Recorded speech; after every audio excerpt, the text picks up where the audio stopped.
अस्सलामुअलैकुम। तमाम वालदेन ऐं शागिर्दनि जे लाइ हीउ पैगाम आहे।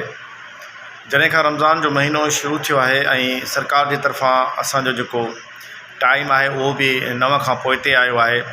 सूरत हाल इहा आहे त असां वटि शागिर्दनि जी जेकी आमद आहे उहा हिकु त तमामु घणी घटि थी वई आहे।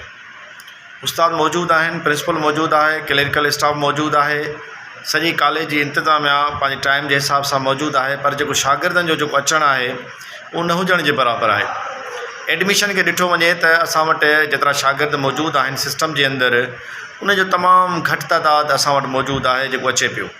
क्लास 2 शागिर्द हुजनि या 1 शागिर्द हुजनि या 500 शागिर्द हुजनि, उस्ताद क्लास वठे पियो, बदकिस्मती सां शागिर्द न पिया अचनि। रमज़ान जे महीने में उस्ताद बि रोज़ा रखनि था, क्लरिकल स्टाफ बि रखे थो, इवन जेके लेब असिस्टेंट आहिनि, लेब अटेंडेंट आहिनि, उहे बि रोज़ा रखनि था ऐं उहे बि पंहिंजी ड्यूटियुनि ते अचनि था।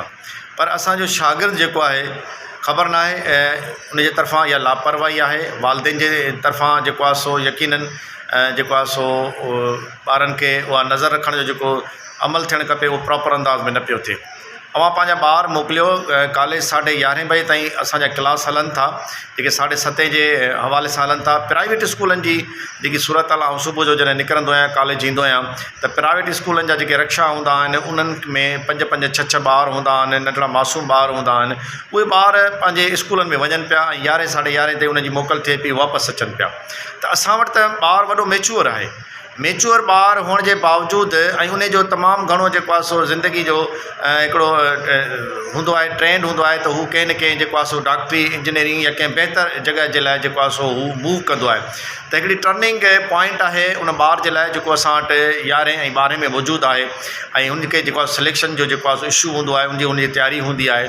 त ॿार महिरबानी करे जेसिताईं वालदेन ताउन नथा करे सघनि, सिविल सोसाइटी ताउन इन मामले में नथी करे सघे, ऐं चाहियां थो त असांजा ॿार असांजे इदारे जे अंदरि अचनि। असीं मौजूदु आहियूं, कॉलेज जे अंदरि मौजूदु आहियूं, मुंहिंजो सॼो स्टाफ मौजूदु आहे, त उनजा प्रैक्टिकल बि असां हलायूं पिया। पर ॿारनि जी जेकी अटेंडेंस आहे उन ते यकीनन दिलि खे हिकिड़ो ॾुखु थिए थो, सदमो थिए थो त हीअ इदारा हलनि पिया ऐं तव्हां शागिर्दनि जे तरफ़ां, वालदेन जे तरफ़ां एतिरो ताउन जेतिरो मां चाहियां थो ओतिरो न आहे।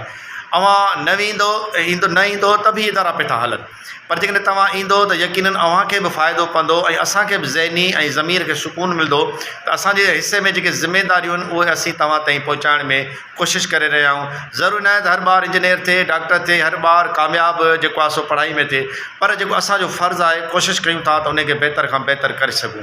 महिरबानी कयो, ताउन कयो, पंहिंजे ॿारनि खे कॉलेज मोकिलियो। पाकिस्तान ज़िंदाबाद।